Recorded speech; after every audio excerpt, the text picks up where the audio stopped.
Entering the living room, a mix of confusion and curiosity filled the air. Three familiar cars were parked outside: Alex's, Michael's, and Daniel's. These guys were my closest friends for years, and their presence in my home at this hour was perplexing. My wife knew I'd be returning late tonight. What was the reason for their impromptu gathering? As I approached the living room, their hushed whispers stopped me in my tracks. I decided to grab a beer from the refrigerator, a feeble attempt to gather my thoughts. The clinking sound of the bottle opener seemed to punctuate the tension in the room. Taking a deep breath, I entered the space. There she was, my wife, sitting between Alex and Daniel on the couch, and Michael in a chair nearby. A nod of acknowledgement passed between Michael and me as I took my place in another chair, ice shifting between them all. "Have supper?" I asked casually, trying to break the ice. Their exchanged glances held a weight that left me uneasy. Emily, my wife, finally mustered the courage to break the silence. "I'm sorry about this, Mark, but we need to discuss this openly," she began, her voice tinged with regret. "It's killing me to keep this a secret from you, and the guys are feeling dissatisfied with the time I can give them," she went on, expressing her love for me and her hopes for our future together. But then came the revelation that hit me like a cold wave. "I'd been having sex with Alex, Michael, and Daniel for the last year," she admitted, her words hanging in the air. My reaction? Silence. I took a sip of beer, trying to process the bombshell she just dropped. As she continued, the details unfolded: encounters, secrets, and a system to keep me unsuspecting.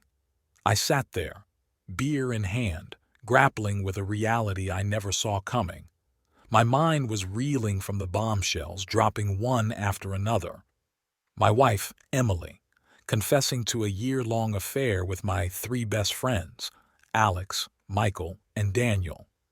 The shock turned into disbelief as Emily outlined her desires for our future, a future that involved her continuing these relations with my friends while still being married to me.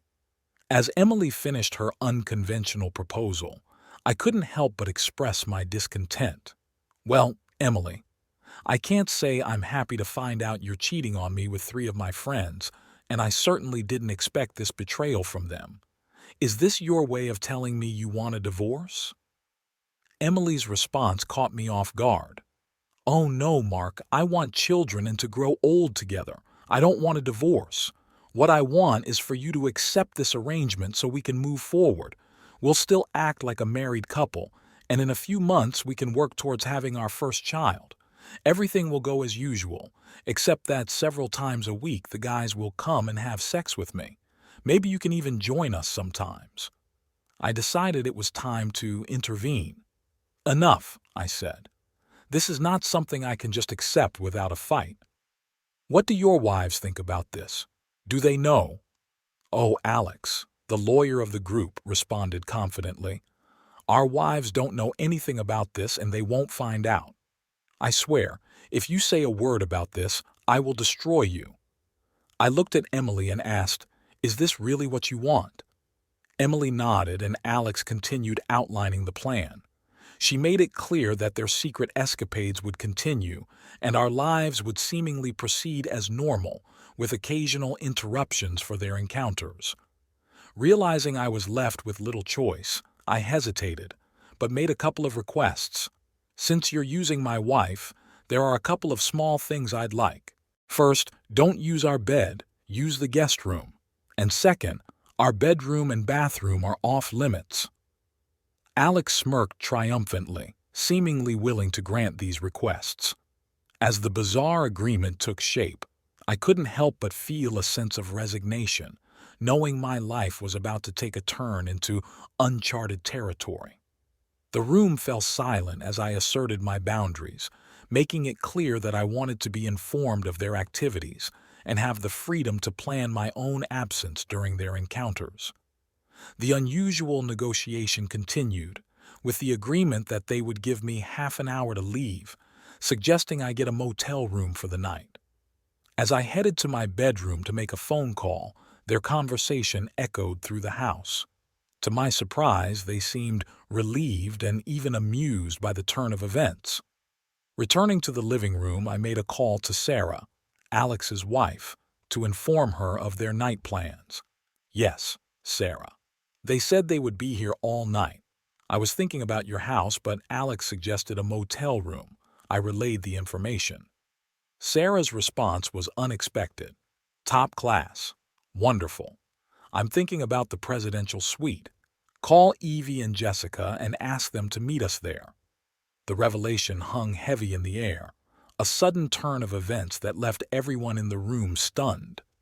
I calmly shared that their husbands had known about their exploits with Emily for the past 6 months, and not only were they aware, but they had also been having their own affairs with me. While you were having sex with my wife, I was having sex with your wives, I stated matter-of-factly, revealing the intricate web of deceit that had woven its way through our lives. The shock on their faces mirrored the disbelief I had experienced moments earlier. Addressing Emily, I questioned her assumption that I was unaware of her activities. Did you really think I was working when I came home late? Have you ever wondered why I'm so exhausted when I get home? As the truth unfolded, it became apparent that their wives had orchestrated this revelation.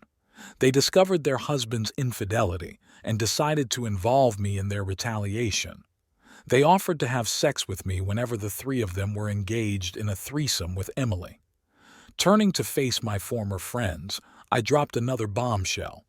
You didn't know your wives were bisexual, did you? They started having sex with each other when they found out about your deception. I emphasized the futility of attempting revenge or seeking a divorce, revealing the existence of photos and videos in a private investigator's report that would tear them apart. I dismissed any concerns about Emily divorcing me, confident that the fallout would be minimal. Before leaving, I proposed another agreement: no DNA testing on any future children. With a final farewell, I walked out the door, leaving behind a room full of shock and disbelief. As I made my way, I contemplated the potential consequences of the day's revelations. Alex may be rich, but Sarah had already secured the services of a formidable divorce lawyer. With a mental shrug, I left them behind, heading into a night filled with uncertainty and the company of 3 women seeking satisfaction.